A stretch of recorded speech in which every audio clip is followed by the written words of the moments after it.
ขอเชิญชวนผู้ใจบุญร่วมทำบุญถวายผ้าป่าสามัคคีเนื่องจากคณะผู้ดำเนินรายการธรรมะผู้ฟังรายการทางสถานีวิทยุศรัทธาสาธุชนทั่วไปมีจิตศรัทธาจะได้จัดตั้งต้นผ้าป่าสามัคคีประจำปีเพื่อทอดถวายณวัดฝายหินตำบลสุเทพอำเภอเมืองเชียงใหม่จังหวัดเชียงใหม่เพื่อนำรายได้บำรุงสถานีเพื่อการศึกษาพระพุทธศาสนาและวัฒนธรรม FM 104.50 เมกะเฮิรตซ์และเพื่อเป็นค่าใช้จ่ายต่างๆของทางสถานีต่อไปก็ขอเชิญชวนผู้ใจบุญใจกุศลร่วมงานโดยพร้อมเพรียงกัน15 มกราคม 2566 เวลา 9:09 น.ณ สถานีวิทยุเพื่อการศึกษาพระพุทธศาสนาและวัฒนธรรม FM 104.50 เมกะเฮิรตซ์ตามวันเวลาดังกล่าวโดยพร้อมเพรียงกันมะพร้าวอ่อนงามตาช่วยกันเอามาทอดผ้าป่าสามัคคีต้องจริต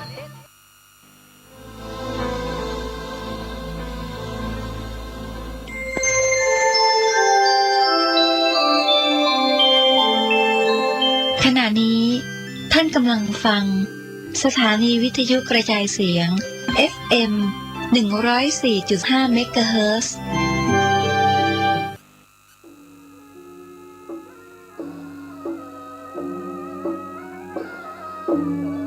หอดแตบได้ไหวสาหอดแตบได้ไหวสา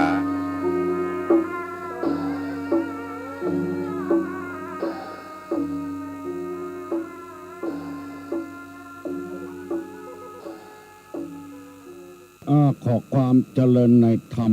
และความผาสุกทางใจจงได้บังเกิดมีกับพ่อแม่พี่น้องท่านสาธุชนผู้รับฟังรายการนี้ทุกท่านพร้อมกันนี้ขอยกมือ10 นิ้วกราบอาราธนาเอาคุณพระแก้วเจ้าทั้ง3บุญศีลบุญทานที่ท่านสาธุชนคนดีได้ปั้มเป่งมาคุณพ่อคุณแม่คุณครูบาอาจารย์ผู้ประสิทธิ์ประสาทวิชาความรู้สิ่งศักดิ์สิทธิ์ทั้งหลายอันมีพระบรมธาตุเจ้าโดยสุเทพและครูบาเจ้าศรีวิจัยเป็นต้นขอกราบอาราธนาและเชิญชวนมาปกปักรักษาท่านสาธุชนทั้งหลายได้มีความสุขกายสุขใจทุกทีวาระตีการเพลินท่านสาธุชนคนดีทั้งหลายดีใจที่ท่านทั้งหลายได้รับฟังตุลุงจะพยายามหาโอกาสมาพบพี่น้องทั้งหลายกูเจ้านำเอาธรรมะมาเสนอให้พี่น้องทั้งหลายได้พิจารณาได้นำไปประกอบอาชีพประจำวันนี้เป็นที่รู้กันทั่วไปแล้วว่าเป็นวันสำคัญวันหนึ่งในอดีตเมื่อ 2,500 กว่าปีมาแล้ววันประชุมจตุรงคสันนิบาตก่อนที่จะได้ถึงเรื่องนี้ตุลุงจะได้นำพี่นำน้องทั้งหลายไหว้พระลูกปากันไหว้พระโดยตุลุงถ้าลูกบาดลูกเตื้อมันเจ้าลำไปมันหนาวอยู่บัดจำเป็นวันนี้เพิ่นปิดงานนี่แถมวันสำคัญก็อยู่ที่นอนนั่นก่อนก็ได้หรือว่าลูกแล้วเนี่ยการโดยไหว้พระเจ้าโดยกวาดขี้เหงื่อพ่องดังไฟนึ่งข้าวหุงแกงพ่องอยู่ในรถพ่องก็ว่าไปโดยก็ได้พร้อมอะระหังสัมมาสัมพุทโธภควาพุทธังภควันตังอภิวาเทมิกราบสวากขาโตภควตาธัมโมธัมมังนัมมัสสามิกราบสุปฏิปันโนภควโตสาวกสังโฆสังฆังนะมามิกราบหันธัมมยังพุทธัสสะภควโตบุพาภคณะมะกะลังกะโลมะเสนะโมตัสสะภะคะวะโตอะระหะโตสัมมาสัมพุทธัสสะ นะโมตัสสะภะคะวะโตอะระหะโตสัมมาสัมพุทธัสสะนะโมตัสสะภะคะวะโตอะระหะโตสัมมาสัมพุทธัสสะพุทธังสรณังกัจฉามิธัมมังสรณังกัจฉามิสังฆังสรณังกัจฉามิตุติยัมปิพุทธังสรณังกัจฉามิตุติยัมปิธัมมังสรณังกัจฉามิตุติยัมปิสังฆังสรณังกัจฉามิตติยัมปิพุทธังสรณังกัจฉามิตติยัมปิธัมมังสรณังกัจฉามิตติยัมปิสังฆังสรณังกัจฉามิอิติปิโสภะคะวาอะระหังสัมมาสัมพุทโธวิชชาจารณะสัมปันโนสุขโตโรกะวิทูอนุตตะโลปุนิธิสัทธาเทวะมนุษย์สานังพุทโธภควาติสาขาโตภควตาธัมโมสันติทิโกอากาลิโกเอหิปัสสิโกโอปัญญิโกปัจจัตตังเวทิตาโพวินโยหิติสุปฏิปันโนภะคะวะโตสาวกสังโฆโอจุปฏิปันโนภะคะวะโตสาวกสังโฆญาญะปฏิปันโนภะคะวะโตสาวกสังโฆอุจจญาสามิจิปฏิปันโนภะคะวะโตสาวกสังโฆญะติตังจัตตาลิปุริสายุคานิอัฏฐาปุริสาภุคลาเอสะภะคะวะโตสาวกสังโฆอาหุไนโยปาหุไนโยตักขิไนโยอัญจลิกาลนิโยอนุตตะลังปุญญเกตังโลกัสสติกราบหนึ่งกราบสองกราบสามเป็นสิริมงคลกับบ้านกับจองกับหอกับเฮือนเนื้อได้ไหวพระเจ้าล้างหน้าก็ดีบ่ได้ล้างหน้าก็ดีได้อัญเชิญสิ่งศักดิ์สิทธิ์ทั้งหลายไว้เป็นที่เคารพสักการะบูชาแล้วต่อไปจะได้ฟังธรรมะในทางพระพุทธศาสนาดังที่พี่น้องทั้งหลายได้ฟังแล้วว่าพระพุทธเจ้าได้ประกาศพระโอวาทปฏิโมกข์ให้แก่พระสงฆ์ 1,250 องค์จากทิศานุทิศต่างๆมาผสมจุ่มนุมกันในวัดเวลุวันเป็นป่าไม้ไผ่เมืองราชคฤห์ราชกหนครโดยที่บ่ได้นัดหมายกันไว้มาก่อนเป็นพระอรหันตากันหมดและได้บวชในสำนักพระพุทธเจ้าโดยบ่ได้นัดหมายกันมาพร้อมพระพุทธเจ้าแล้วแต่ละท่านแต่ละคนที่ไปประกาศพระพุทธศาสนาคือคนอยู่ในศีลกินในธรรมมีเหตุขัดข้องต่างๆนานาเพราะว่าคนแต่ก่อนนั้นนับถือศาสนาต่างๆกันบางแห่งบางที่ก็แอนตี้บางแห่งบางที่หัวหน้าไม่ยอมรับแต่ว่าลูกน้องยอมรับบางแห่งบางที่มีทิฏฐิสูงถือผิดหันผิดเป็นชอบบ่ยอมรับพระพุทธศาสนาการที่มีทิฏฐิมานะถือเนื้อถือตัวกระด้างกระเดือง มีประจำสันดานของคนมานานแล้ว แต่ต้องต่อสู้เอามาปรึกษาหารือกันในวัดเวลุวันครั้งนั้นพระพุทธเจ้าจึงประทานโอวาทเพราะว่าศาสนาทุกศาสนาลัทธิทุกลัทธินิกายทุกนิกายสอนให้ละความชั่วอันเป็นมลทินแปดเปื้อนจิตใจสอนให้ทำความดีอันเป็นกุศลเกิดขึ้นในจิตใจแต่ว่ามีพระพุทธศาสนาเดียว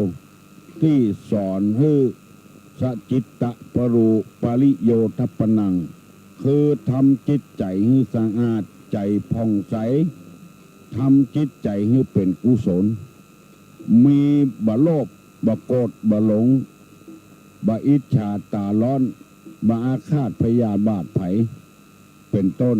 พระพุทธเจ้าสอนให้มีใจสะอาดกรณีเช่นมีการเดินขบวนกันประท้วงกันตึงวันนี้เพราะใจคนบ่สะอาดใจสกปรกมีความอิจฉาตาร้อนกันอาฆาตพยาบาทกันเห็นคนอื่นได้ดีทนอยู่ไม่ได้แม้นจะทำการทำงานไอ้อย่างฮื้อหันเป็นรูปธรรมก็ตามเถอะมืดมนอนทการไปหมดบ่หันบ่ได้ยินกำแล้วทั้งที่หูอยู่หันอยู่ก็ทำเป็นบ่หูบ่หันเพราะเหตุว่ามิจฉาทิฏฐิคือถือผิดเข้ามากุ้มลุมจิตใจคนทำความดีแล้วบ่หันภัยก็หูว่าคนทำความดีแต่ตัวเองบ่หูเพราะทิฏฐิการถือเนื้อถือตัวการอิจฉาตาร้อนคอยกันอาฆาตพยาบาทมากุมลุมจิตใจยังบ่สะอาดจิตใจบ่ผ่องใสถ้าจิตใจผ่องใสแล้วจะบ่มีปัญหาเกิดขึ้นเพราะเหตุว่าคนรวยไปบริหารงานประเทศก็มาเกียดมาชังเงินส่วนตัวของเปิ้นก็มาเกียดมาชังเปิ้นถ้าเป็นคนใจกว้างใจขวางใจสะอาดก็คนรวยในประเทศไทยเนี่ยบ่ได้เอาเงินไปทุ่มไปเทที่ไหนที่โบราณเพื่อว่าเรือล่มในหนอง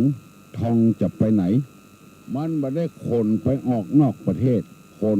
เอาไว้อยู่ในบ้านเฮาเมืองเฮาเนี่ยแล้วก็มุ่งหน้าช่วยกันพัฒนาบ่ขัดบ่แย้งกันตุลุงเคยนำเสนอหลายครั้งแล้วว่าไม้2 ต้นไม้3 ต้นไหลล่องน้ำต้นหนึ่งอยู่ตรงกลาง2 ต้นหนึ่งอยู่ตรงหิมถามว่าต้นใดจะถึงน้ำทะเลก่อนถ้าไหลล่องน้ำแม่ปิงต้นใดจะถึงปากน้ำโพก่อนเปิ้นไผก็ว่าต้นที่อยู่ตรงกลางนั้นจะต้องถึงน้ำปากน้ำโพก่อนเปิ้นเพราะมันบ่ไปคล้องไปค้างที่ไหน2 ต้นที่อยู่ตรงหิมกำลังไปค้างหันค้างนี่กิ่งไม้ต้นไม้ท่องตาฟังท่องนานถึงมีพระพุทธศาสนาเดียวที่สอนให้ทำใจให้สะอาดใจผ่องใสใจผ่องแผ้วอันใดที่มันจะเป็นเหตุให้ฆ่าฟันบั่นแตงกันพยายามหลีกเลี่ยงเผาหันเผานี่ไล่บุบไล่ฆ่ากันพยายามหลีกเลี่ยงเพราะใจเปิ้นบ่สะอาดปอใจยังมืดมนอนทการอยู่จึงนำเรื่องนี้มาเสนอให้พี่น้องทั้งหลายว่าพระพุทธศาสนานี่สอนที่ผัวอยู่กับเมียเมียอยู่กับผัวก็จะไประแวงกันต่างคนใจสะอาดเข้าหากันลูกอยู่กับพ่อกับแม่อย่าไปทำใจสกปรกเข้าสู่กับพ่อกับแม่พ่อแม่อยู่กับลูกกับเต้าอย่าไปใจสกปรกกับลูกกับเต้าถ้ามีใจสกปรกใจบ่สะอาดใจบ่ผ่องแผ้วใจบ่ผ่องใสก็เหมือนอย่างที่หูสมสู้อยู่กับกันระหว่างไม่ยิงกับปจายเกิดลูกขึ้นมาในท้องบ่ยอมรับผิดกับลูกเอาไปขว้างหั่นไปขว้างนี่เอาไปฝากคนนั้นคนนี้บางทีก็ฆ่าให้ตายก็มีเพราะใจพ่อใจแม่เป็นคนสกปรก ใจบ่สะอาดใจบ่ผ่องใสใจบ่ผ่องแผ้วหนูก็กี่ตัวเกิดมาเตื้อหนึ่งคือลูกมันดูดกินนมจนพอใหญ่ไก่เกิดกำสิบป่ายโอบอุ้มลูกมันไว้ในปีกมดถึงแม้นจะบ่มีนมเพื่อลูกกินก็ยังคุยเคียฮือหาอาหารให้ลูกมันกินนกหนูก็ยังเดียวกันอันนี้คนเฮากระแตหน้าก็คนตาก็คนแต่ใจนี่สู้นกบ่ได้สู้หมูบ่ได้เกิดมากี่ตัวเลี้ยงหมดเพราะใจเปิ้นสะอาดใจเปิ้นผ่องใสใจเปิ้นผ่องแผ้ววันนี้เป็นวันสำคัญจึงใครขอนำเอากรรมนี้มาเสนอให้พ่อแม่พี่น้องลูกเต้าหลานเด่นได้ยินได้ฟังเพื่อคนเฮานี่จะได้ปรับระดับจิตใจสูงขึ้นแถมน้อยอันใดบดีบ่งามโยนให้คนอื่นตัวเองยังบ่เอาแล้วคนอื่นไปเอาจะได้เมื่อตะวานี้ตุลุงไปร่วมเปิ้นผูกสีมาที่วัดปะแงแล้วลวดไปร่วมทำบุญที่วัดพระธาตุจอมแตงเปิ้นฉลองเกียรติบัตรของเจ้าวาดลวดทำบุญเพื่อเจ้าวาดองค์เก่าและทำบุญประเพณีพระธาตุจอมแตงไปเวียนเทียนกันไปหั่นใส่ตั้งข้างตั้งขวามือเพิกตั้งเหนือเขาวัดจอมแตงหั่นเปิ้นเอาขี้เยื่อไปขว้างไปพอแล้วตั้งแต่ปากทางเข้าไปเผียววัดพระธาตุจอมแตงสิ่งศักดิ์สิทธิ์บ่มีไอ้หยังที่เป็นหน้าติเตียนถนนหนทางก็ดีไปเสียท่าคนขี้ค้านคนใจสกปรกคนมักง่ายเอาขยะเอาขี้เยื่อไปขว้างข้างถนนเข้าวัดพระธาตุจอมแตงนับวันนับจะกล่องใหญ่ขึ้นทั้งที่อยู่หน้าองค์การบริหารส่วนตำบลสันปงตุลุงถือโอกาสนี้ขอฝากไว้ให้แก่ท่านปลัดสภาตำบลท่าน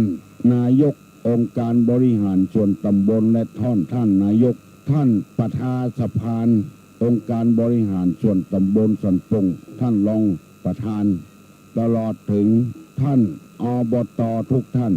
คือท่านสอบต.สมาชิกพยายามเนอะวันนี้วันสำคัญขอเมตตาเอาออกเสียตีหน้านะลุกจากองค์การสำนักงานองค์การบริหารไปถึงที่ขยะขว้างหันบะไก่เท่าใดคนก็มักง่ายเหลือเกินเอาไปขว้างไว้ตำนั้นหั่นแล้วไผหั่นก็ไปติไปเตียนที่หั่นอย่างอื่นดีหมดแต่อันบดายคนมักง่ายเมื่อใจบ่สะอาดมือก็บ่สะอาดตัวเอาขี้เหงื่อไปจ้งอยู่หน้าวัดที่ศักดิ์สิทธิ์บึดหนึ่งเขาก็จะปากันไปเวียนเตียนแล้วเมื่อค่ำบึนขอเฮือตั้นที่มีส่วนร่วมจัดการกับขี้เหงื่อในกำเนิดหั่นแล้วมันบ่สบายตาเรื่องอย่างของตู้ลุงที่จะต้องอุเพราะว่าอยากจะให้คนเนี่ยสะอาดใจสะอาดใจบริสุทธิ์แล้วได้ร่วมกันพัฒนาเพราะว่าพระธาตุดอยจอมแตงเป็นหัวใจของคนทุกคนในอำเภอแม่ริมแล้วเอาขี้เหงื่อไปขว้างข้างทางเข้าไปสิ่งศักดิ์สิทธิ์ขอฝากกับลูกกับหลานกับพี่กับน้องไว้แล้วคนที่มาขว้างจะจังตุลุงก็ตามใจเด้อยอมฮื้อจังเพราะว่าเป็นคนขี้ค้านคนมักง่ายขี้เหงื่อเฮาบ่ต้องการไผบ่ต้องการสักคนเอาไปขว้างก็บ่ต้องการแล้วเอาไปขว้างที่อย่างนั้นไผต้องการพ่องไผก็บ่ต้องการเอาไปเนี่ยอย่างนั้นมันบ่ถูกถ้าเปิ้นเอามาจ้งบ้านเฮาโลแล้วเฮาจะว่าจังไดเฮาจะโคตรก็จะเกลียดก็อันนี้ว่าไปมันบ่มีตัวมีติ้นบ่มีไผฮับผิดฮับชอบบ่ได้ขอพยายามเนอะช่วยกันเอาออกขว้างเหี้ยข้างทางที่จะเข้าวัดพระธาตุดอยจอมแตงขอฝากขอฝังพี่น้องทั้งหลายไว้อันเนี้ยทำที่พระพุทธเจ้าเทศน์ในวันมาฆบูชาเนี่ย สัจจิตตปริโยพัตถปนังทำจิตใจให้ผ่องใสเพราะจิตใจเป็นผู้บงการจิตใจเป็นผู้บอกจิตใจเป็นคนสั่งคนที่เอาไปขว้างก็เกิดจากจิตจากใจมักง่ายขี้ค้านตึกหันตึกหน้าวัดหน้าวาสิ่งศักดิ์สิทธิ์ยังเอาไปขว้างอยู่ตอนนี้ไปตู้ลุงจะได้นำเอาธรรมะมาเสนอให้พี่น้องทั้งหลายได้รับทราบเพื่อจะได้สังเกตพอและนำไปปฏิบัติวันนี้จะเอากรรมที่ว่าคนที่บอกควรไว้ใจสี่อย่างไว้ใจบ่ได้และจะไปวางใจจะไปไว้ใจคือมันบ่ใจมิตรเฮาบ่ใจเพื่อนเฮาบ่ใจป้อเฮาของเฮาบ่ใจนำทำให้เฮาได้ประโยชน์ได้เจริญรุ่งเรืองมีอยู่สี่คนกับกันหนึ่งคนที่เคยทำความชั่วสองคนที่อู้พร่อยพูดพร่อยอู้นักปากนักบึดเอาอันหนึ่งบึดเอาหนึ่งมาอู้ปากนักนำไปสามคนที่เห็นแก่ตัวสี่คนที่สงบนิ่งเกินไปบุคคลสี่จำพวกนี้บอกควรไว้ใจจะไปวางใจกับมันโบราณว่าอย่าไว้ใจทางอย่าวางใจคนจะจนใจเองคนสี่จำพวกเนี้ยบอกควรไว้ใจหนึ่งคนที่เคยทำความชั่วสองคนที่พูดพร่อยสามคนที่เห็นแก่ตัวสี่คนที่สงบนิ่งเกินไปจำไว้เนอะกำเดียวตุลุงจะปิกมาถามคนไม่ควรไว้ใจมีอยู่สี่จำพวกหนึ่งคนที่เคยทำความชั่วสองคนที่พูดพร่อยสามคนที่เห็นแก่ตัวสี่คนที่สงบนิ่งเกินไปมันมีความหมายว่าจะได้อธิบายความหมายให้ฟังคนที่เคยทำความบดีมาก่อนติดคุกติดขังมาก่อนอันนี้ไปฟังไว้ใจเตื้อมันอาจจะทำความบดีครั้งที่สองที่สามที่ตังวัดเดือดร้อนศรัทธาเดือดร้อนส่วนมากเอาคนที่บดีมาบวชพอบวชแล้วเปิ้นไว้เนื้อเชื่อใจบ่ได้ปิกมาทำก่อกรรมทำชั่วแถมไปฟังไว้ใจเตื้อคนจำพวกนี้ที่เนี่ยคือขายหน้าวัดหน้าวาก็จำพวกเนี้ยคือคนที่เคยทำความบดีมาก่อนแล้วทำซ้ำสองซ้ำสามตุลุงก็เคยโดนมาแล้วเมื่อบ่ได้บวชนี่แก้วัดวันค่ำบ่ไปที่ไหนพอบวชฮื้อแล้วเอาปีกใส่ฮื้อเอาห่างใส่ฮื้อออกอาละวาดทำละเมื่อบ่ได้บวชนี่แจ้อยู่วัดพอบวชแล้วถงย่ามเหตุแก่นเข้าวัดออกวัดไปที่ไหนบ่ฮู้อันเนี้ยคือคนที่เคยทำความชั่วมาแล้วเอามาอยู่ตัวเมินเข้าออกปีกออกห่างไปเหี่ยแล้วไปอยู่กับไผ่ก็บ่ได้แล้วก็ไปอ้างวัดตุลุงเนี่ยลุกวัดตุลุงเนี่ยไปแล้วก็ไปเสื่อมชื่อเสียงหมู่นี้เป็นต้นอันนี้ยกตัวอย่างให้ฟังบ่ได้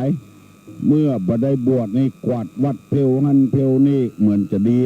พอได้ปีกได้ห่างเขาใส่แล้วเอาเห็นแล้ว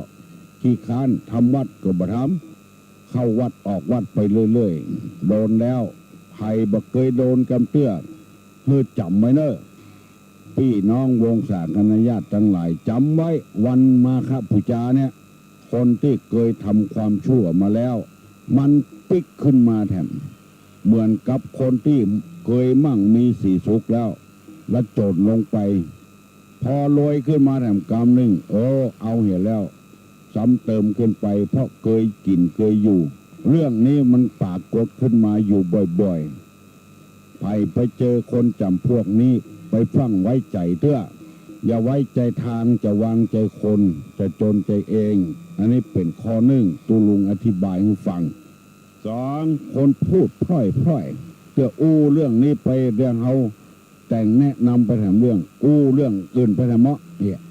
บ่ใจเรื่องเก่านักปากนักตะวานี่ก็โดนเอาของมาขาย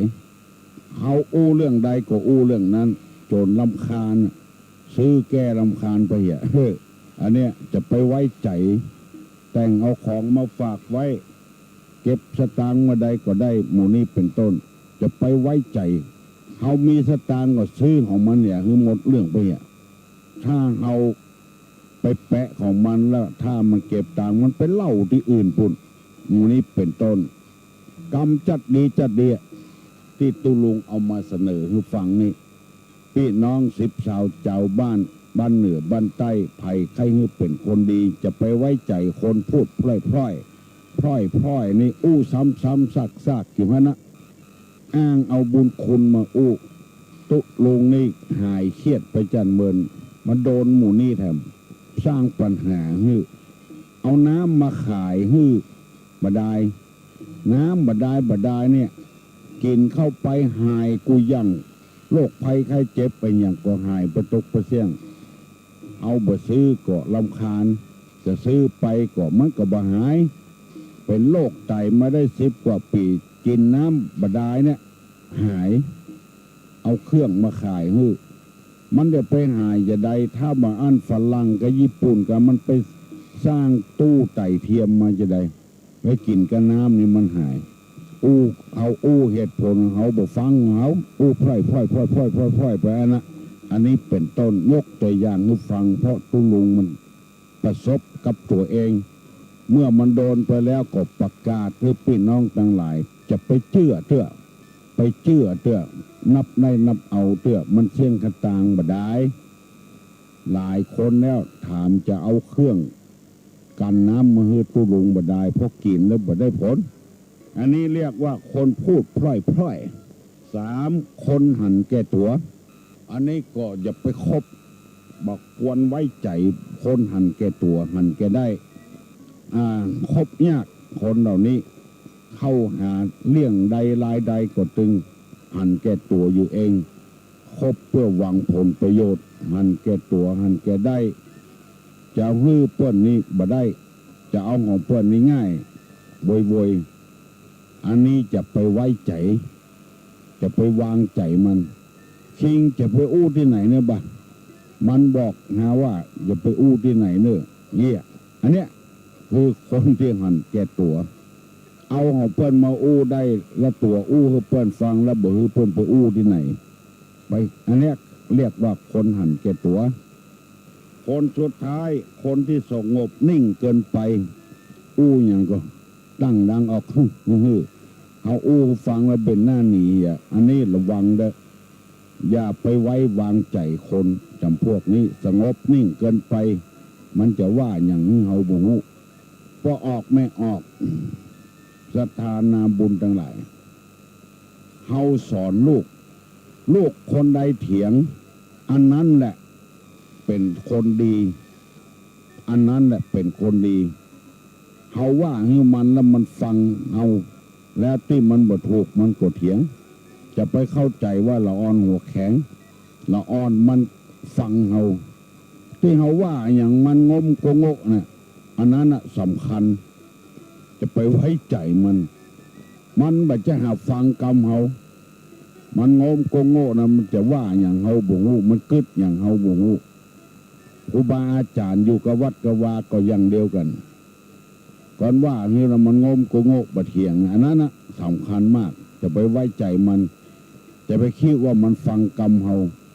หูมันได้ยินแต่ใจมันบ่เอากรรมเขา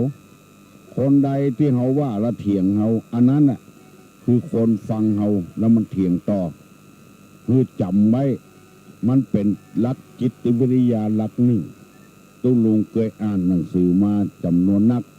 มีจิตวิทยาหู้ใจคนตัวจะไปฟังไว้ใจคนเตื้อเมื่อน้ำนองปีแล้วที่เมืองเปล่าละอ่อนเคยมา2 คนผัวเมียไปกาไปขาย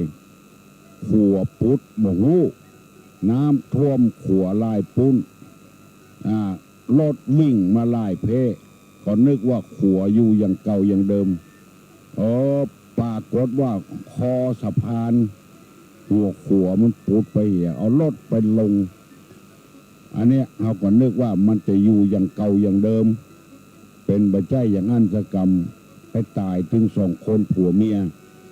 ไว้ใจทางล้ำไปจะไปวางใจคนใดที่บ่เถียงนะกึ้มงึมดื่มในน้ำบะไหลเจ้าปื้นคนโบราณเพิ่นว่ามันบ่เถียงเฮามันกึดจะได้กับเฮาบูมันจะฆ่าเฮาหมูไปอธิบายอย่างที่ไหนมีคนถามจะไปเข้าใจว่าเปิ้นหัวแข็งว่าอย่างบ่ฟังจะไปเข้าใจคนที่ถามเฮานะคือคนที่กำลังฟังเฮาอย่าไปคิดว่าคนฟังเฮาคือคนมันคิดบดีบดักใส่เฮาหมู่นี้เป็นต้นผู้ก่อการร้ายอาจจะเป็นการดีก็ได้ผู้ที่ประท้วงอาจจะเป็นการดีก็ได้เพื่อเฮามีจิตใจเข้มแข็งและแก้ไขสิ่งที่มันผิดให้มันดีขึ้นวันนี้ตุลงได้นำเอาเรื่องราวต่างๆในวันมาฆบูชามาเสนอให้พี่น้องทั้งหลายได้รับทราบได้รับฟังถ้าท่านทั้งหลายคัดข้องเรื่องใดราวใดเกี่ยวกับการปฏิบัติธรรม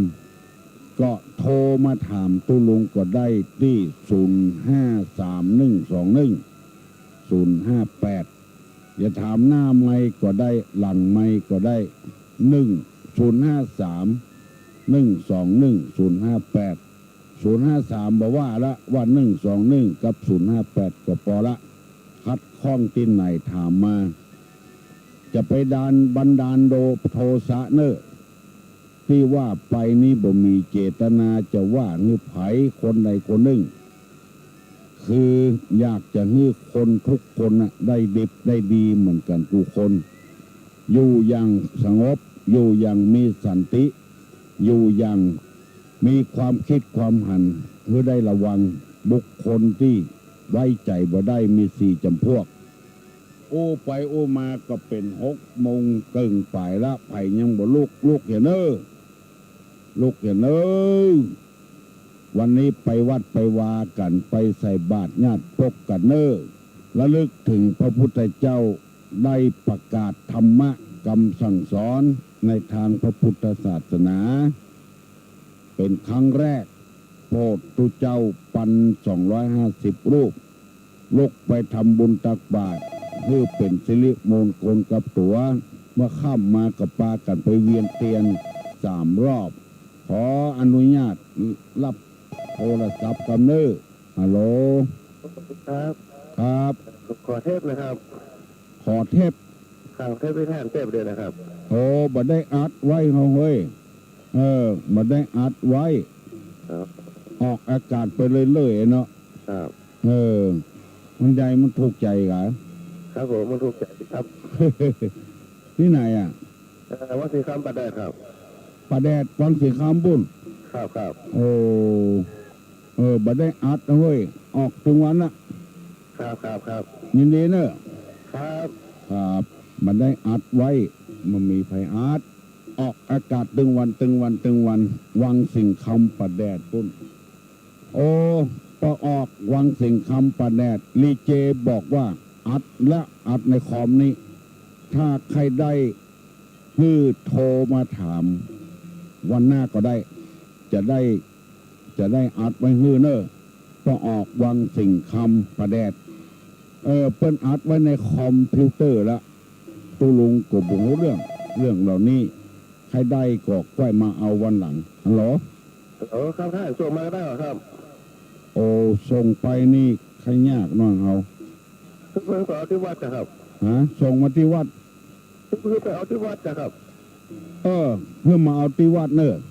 ครับมุตี้ก่อนครับลูกเวียงมา10 กิโลนะมุตี้ครับวัดตุลุงนะครับคือมาถามว่าเทพวันออกมาค่ายเนอะครับว่ารอสักวันเนาะวันพุธวันฮือก็ได้เนาะครับผมครับเขาได้อัดยินดีเนอะครับผมโชคดีตอนนี้ไปจะได้ถามแล้วเนอะเอาโทษวันนี้อุ่นหนาฝาข้างแต่วันมาค่านี่ฮัลโหลไว้สานึ่งโอ้ที่ไหนถึงวันนะอ สับตองไป โอ้โอ้โอ้ธรรมโมสังโฆบ้านหยัง จับมาได้เนาะ ฮะบ้านหยัง หนานแดงจับมาได้เนาะ โอ้หนันแดงบ้านกลาง แกง บ้านกลางได้ ครับ โอ้หูจักกะหนันแดงออกรถแดงด้วยแถมนะ วันนั้นก็โรงแม่ตุลุงรับ โอ้ พักผ่อนว่าพักผ่อนด้วยเนาะ ฟังถึงวันก็โอ้ตุลุง เอ้ย ต้องฟังตุลุงมันเมื่อก่อนมันเคยฟังธรรมะทำไรใจเนาะ แต่เดี๋ยวมาฟังอย่างนี้มันก็เปลี่ยนมาทำน้อยได้ เปลี่ยนมาแถมน้อย เปลี่ยนมาทำน้อยมันทันสมัยมาทำน้อย อายุนักแล้วก็ต้องเป็นเนี่ยเนาะ ฮะ อายุมันนักแล้วอ่ะ ฟังตุลุงมาก่อนก็ประเดี๋ยวมาฟังประเดี๋ยวนี้ก็อก โอ้โห โอ้แต่กันตุลุงรอเทพนไปฟัง แล้วก็ประเดี๋ยวเนาะพวกนักแก้วแฟนรายการตุลุงตายไปแล้วเนอะ โอ้ไง เอาอันนั้นถึงวิทยุเอ็มขี้ข้างกันนะ คนละแก้วนะ นักแก้วมาถึงวันเสาร์มาเมื่อก่อนนึกสวามมาเนาะ ต้นนานจานไปไหน มีแม่นะครับ อันไง ครับ ไว้แสนลูกขวนตุลุงมีนึง โจกเดนเนอร์หนานเนอร์ ครับผม ครับสวัสดีครับ ครับ ครับบ้านกลางสันปะตองปุ้น โอ้ดีแต่วันนี้ได้สมาชิกกัน2 คน0531210558อันนี้มิตรแก้วสหายคำเก่าๆเดิมๆเนอะปนหนานจันหนานแดงบ้านกลางสันปะตอง ฟังตุลุงไปเตอะบัดโทรมาก็ได้โทรมาก็ได้มาติ๊กมันมาคะวันนี้ในที่ไหนหา ครับ ที่ไหนหา ที่วัดสวนดอกครับผม ที่วัดสวนดอกเหรอ ครับผมพิชัยครับ คุณพิชัย พิชัยครับผม พิชัย ครับผม ฟังทุกวันเหรอ ครับผมฟังทุกวันครับที่วัดสวนดอกเลยครับ เข้าใจก่อนในกำเมืองนี่ เข้าใจครับผม ก็จะให้ตุลุงพูดถึงบทนับพันของวันมาฆบูชาเนี่ยครับ มาฆบูชาเนี่ยเนาะ ญาติโยม ครับ มาเวียนทินเย็นวันนี้ครับ ครับ วัดสวนดอกก็จะมีกิจกรรมเวียนทินเย็นเหมือนกันครับผม เมื่อวานก็เห็นทีวี ครับผม ดีมากเลยทางจังหวัดเราเอาใจโตเลย ครับผมต้องศาสนามาให้เด็กมาจัดแสดงตนเป็นพุทธมามกะครับผม ครับให้ทุกคนพูดถึงเนี่ยครับผมให้เป็นชวนญาติโยมมาเวียนเทียนนะครับผม ครับยินดีเนอะ ครับผม โชคดีมาจากเมื่อวานนี้ที่วัดสวนดอกจัดงานใหญ่โตเลยถ่ายทอดลงทีวีเจริญพรครับจากวัดวังสีคำนะ ท่านพระครู กำลังถ่ายทอดอยู่ครับห่อกันข่าว พอกระจายข่าวกันแล้ว ครับ ชัดกล่อง ครับเสียงชัดเจนดีชัดครับ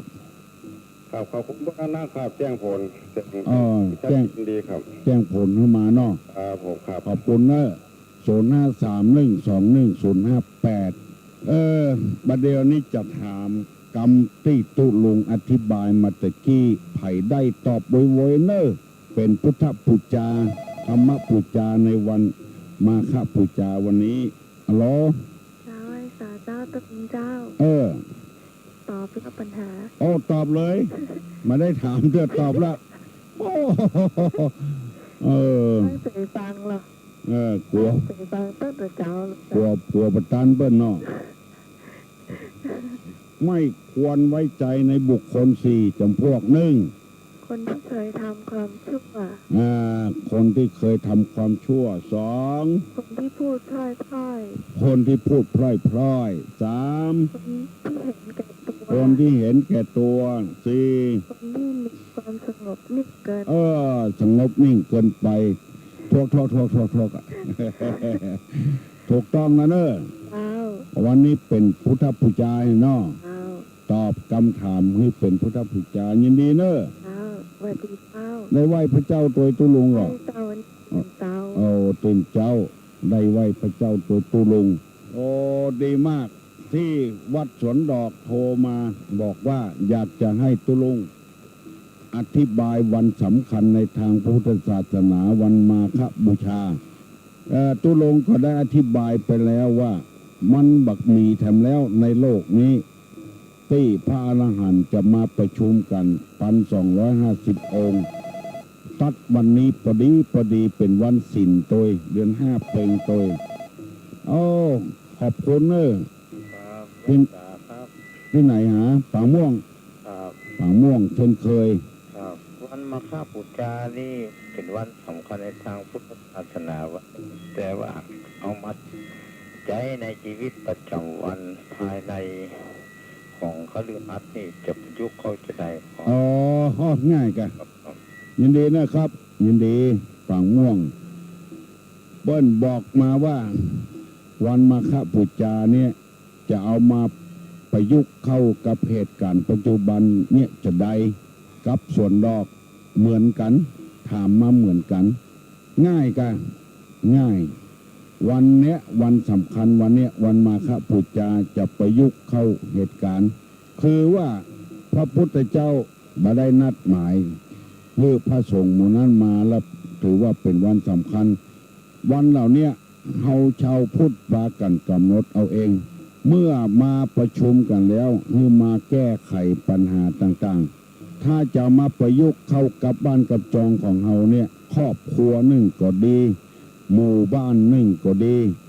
ตำบลหนึ่งก็ดีอำเภอหนึ่งก็ดีเอาควรจะเอามาอู้กันโดยเรื่องที่มีสาระมีประโยชน์แก้ไขกันอย่างที่ตำบลดอนแก้วทำตะวาเนี่ยและตำบลริมใต้ทำตะวาเนี่ยเอาขยะมาแข่งกันประกวดขยะกันไผ่คัดได้นักเอาขวดไว้เหี่ยติ้งเอาเล็กไว้เหี่ยติ้งเอากระดาษไว้เหี่ยติ้งเอาทานไฟฉายไว้เหี่ยติ้งเอามาประกวดกันอย่างที่ริมใต้ทำแล้วก็มาค้ำมาแข่งไปตองกันเป็นกีฬาของพระราชชนีแม่ของพระเจ้าแผ่นดินในหมู่บ้านจะมีความสามัคคีปรองดองกันขึ้นแถมจัดนักที่ตำบลสันปงริมเหนือก็มีการปฏิบัติเข้ากรรมกันได้เงินมาบักเก็บไว้เอาเทคอนกรีตในบริเวณประจาที่ตุลุงหันมาตำบลดอนแก้วมีข่วงทำในวันเทศกาลมาฆบูชาเอาข่วงภูมิปัญญามาอู้กันเหมือนกับพระพุทธเจ้าแก้ไขปัญหาชีวิตให้แก่เจ้าบ้านเจ้าจองแก่พระสงฆ์พระเจ้า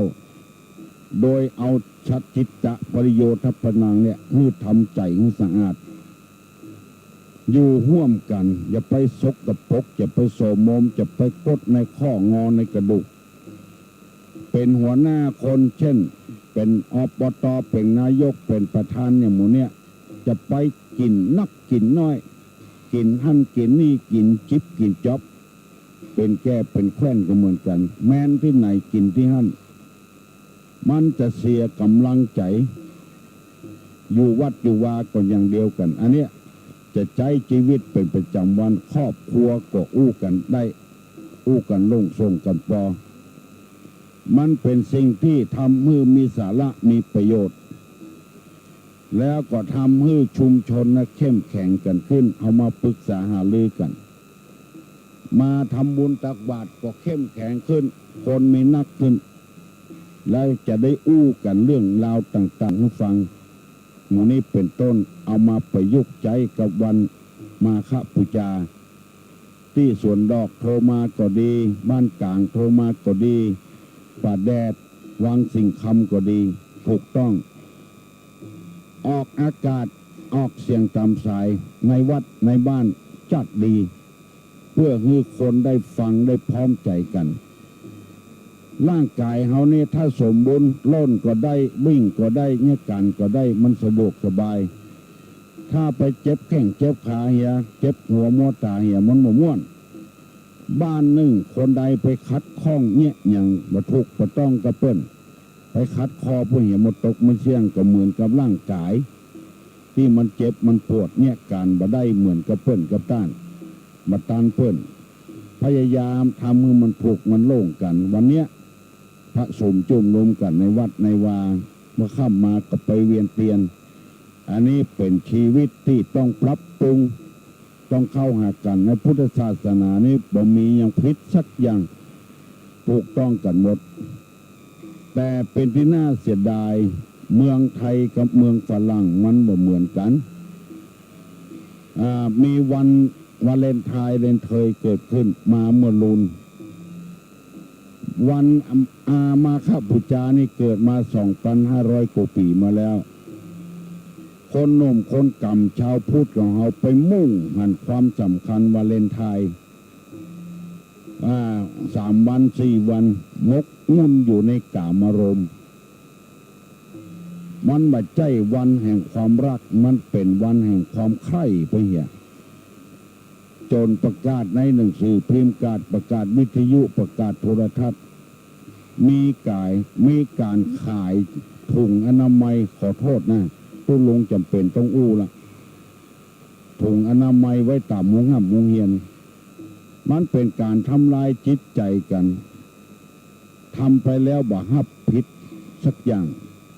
จิตใจคนเราเป็นไปอย่างอี้ขายถุงอนามัยบ่ให้เกิดโรคภัยไข้เจ็บมันเป็นวิชามารเป็นวิชาทางโลกมันน่าจะมาเปิดเผยตั้งที่สาธารณชนมาฆบูชานี่ยังสำคัญกว่าคนเราจะได้อยู่ร่วมกันได้สมมติว่าภัยมีลูกไม่ยิงเนี่ยไปคบประจัยจะเสียใจขนาดไหนในวันวาเลนไทน์เลนเทยเนี่ยไปเสียเนี่ยเสียตัวคนอื่นเสียผู้เสียคนไปเลยลูกประจัยกันอย่างเดียวกันไปติดเอิดขึ้นมาก็หมดหวังแล้วดวงใจของแม่ก็คือลูกดวงตาของแม่ก็คือลูกแขนทั้งสองข้างก็คือลูกหวังได้กินบ้ากินแห้งหวังเพิ่งพระใบบุญของลูกของเต้ามาเกิดวันวาเลนไทน์ขึ้นมาแล้วลูกเต้าหมดหวังหมดถ้าว่าเกิดความฮักกันแท้ๆด้วยใจบริสุทธิ์เพิ่นจะไปเสียผู้เสียคนจะได้ถนอมน้ำจิตน้ำใจกันไว้เอาวันที่แต่งงานจริงๆอันนั้นถูกต้องแล้วกล้วยที่มันบ่สุกเราเอาไปอุกกินเตอะมันถึงบ่ฟาดอาตะบ่ส้มกดนักแกอยู่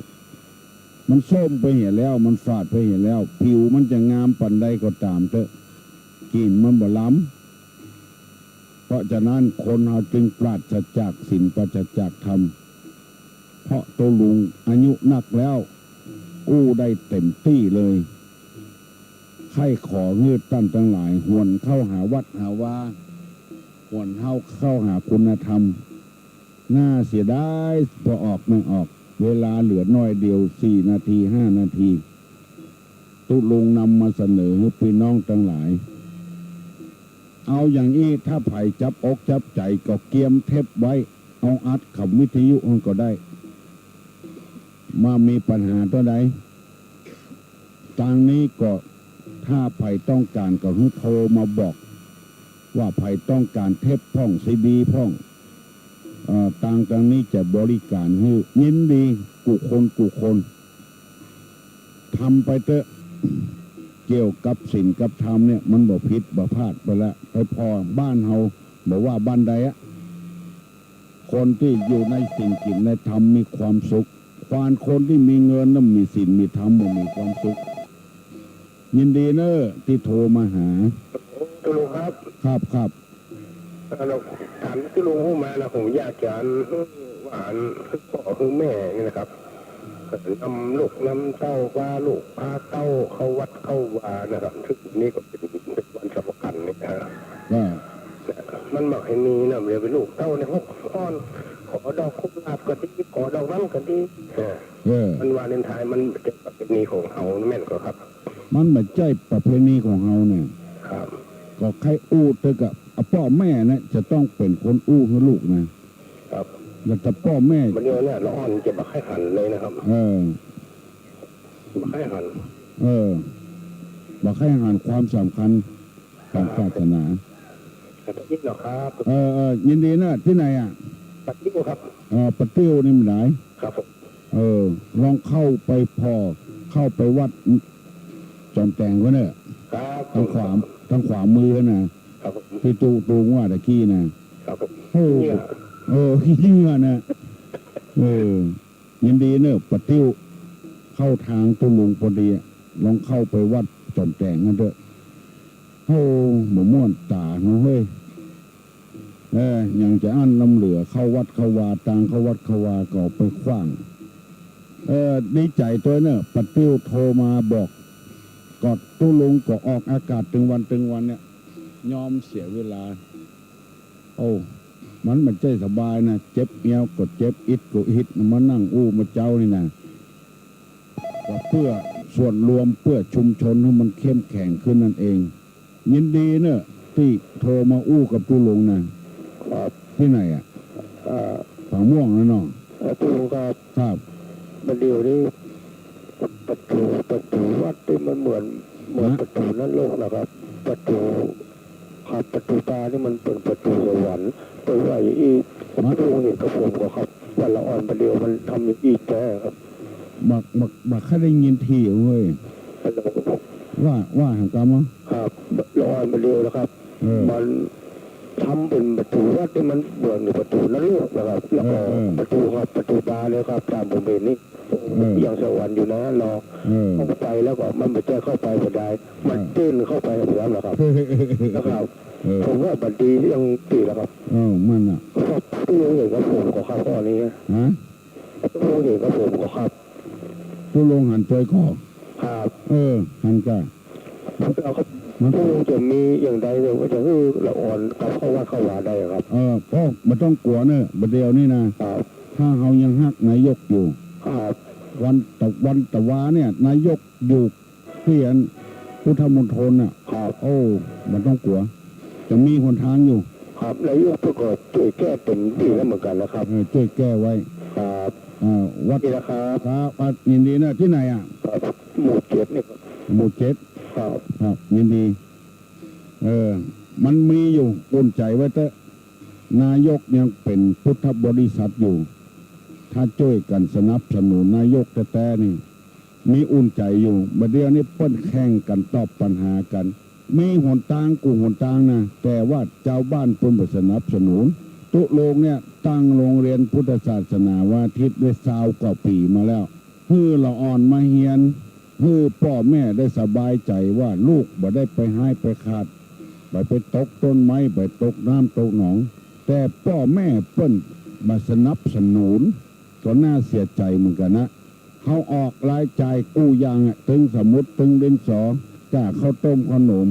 ละอ่อนมาเฮียนวันอาทิตย์แต่ต่างบ้านเล่นบัสนับสนุนเอาละอ่อนไปเฮียนวิชาเพิ่มเติมไปเหียแล้วก็ละอ่อนบดีก็เดือดว่าผู้ใหญ่บัสนับสนุนในอำเภอแม่ริมนี่เกือบกูตำบลเอาละอ่อนมาเฮียนศาสนาวันอาทิตย์แต่ต่างบ้านพ่อแม่เปิ้นบัสนับสนุนเมื่อหัวทีนะมันเข้าปล่อยปละละเลยไปเหียวัดนี้พยายามกูอย่างที่จะช่วยเหลือเมื่อหัวทีมีเป็น70-80มันเข้าเหลือ10 ฝ่าย20 ฝ่ายเนี่ยแต่พ่อแม่เปิ้นก็บ่หนุนขึ้นมาบ่เหมือนแต่ก่อนให้ก่อนครูให้เขียนให้ไปหาบ้านเขียนมาแถมยินดีเนอะฮัลโหลเจ้าวันดีเจ้าได้ยินก่อนได้ยินตุลุงก่อนเจ้าโทรมาจังจะได้ก่อนเจ้าไปที่ไหนสาหลวงไม่สาหลวงเจ้าไปจาดมาแล้วเนอะตุลุง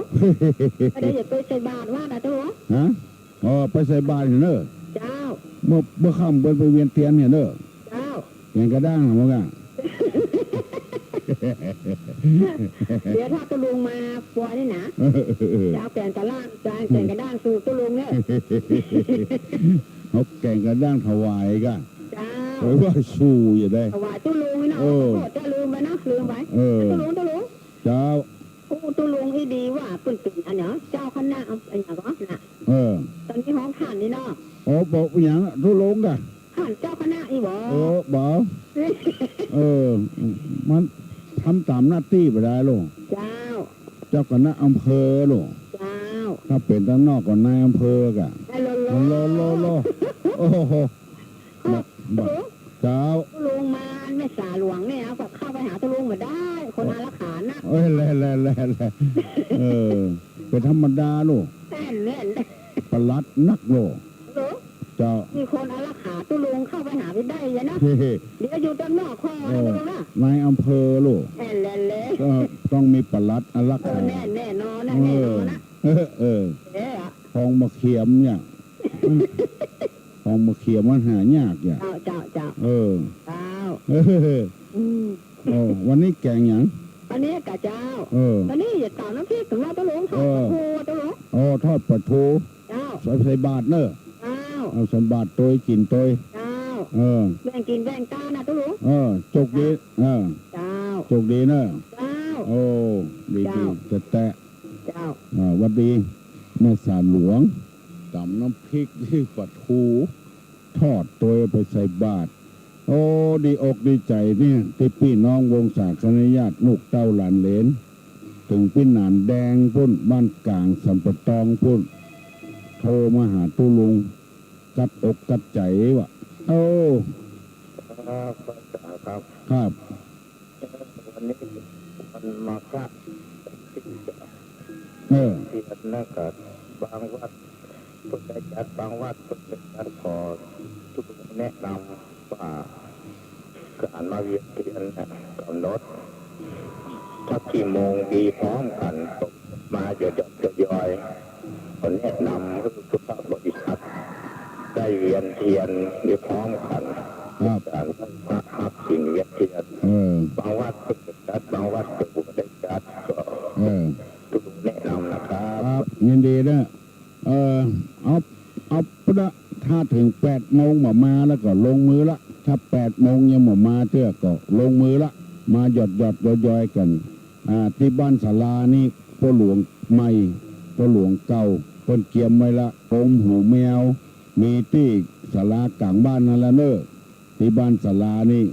ได้แห่กรมหูแมวเข้ามาเวียนเทียนแล้วฟังโอวาทโดยวันนี้ตุลุงอยู่วัดจะได้อยู่ห่วมกับพี่น้องต่างหลายถ้ามาเดิกน้ำไปก็บ่ได้ละโอ้พอนาฬิกา7 โมงป่ายไปเห็นแล้วไปพอไปทางวัดก็ศรัทธาเต็มวัดเต็มว่ามาทำบุญตักบาตรกันตุลุงไทยได้ย่างเนี่ยกรรมการนอกถ้าโทรมาก็โทรหลังไม้เนอะตุลุงจะย่างเนี่ยก่อนเนอะในวันมาครับปูจานี่ก็ขออาราธนาเอาสิ่งศักดิ์สิทธิ์ทั้งหลายที่เขาเคารพสักการะปูจาได้มาปกปักรักษาปิปานาอาสถานศิลบุญทั้งหลายกุศลฝ่ายสจากทุกโศกโรคภัยไข้เจ็บของมีความสามัคคีพร้อมเพียงเอียงหน้ากันมกมุ่นอยู่ในธรรมมุติธรรม4 ประการอายุวันนะสุขภละพัฒนาอันใดก็ให้สมดังกรรมพัฒนาจุยอย่างทุกประการเนอสัพพิติโยวิวัชชันตุสัพพะโรโกวินัสสตุมาเตภวะตวนตารายโยสุขีทีคายุโกภวะอภิวาธนสีริสานิจังวุธาปัจจายิโนจัตตาโลธรรมาวัฏันติอายุวันโนสุขังสลัง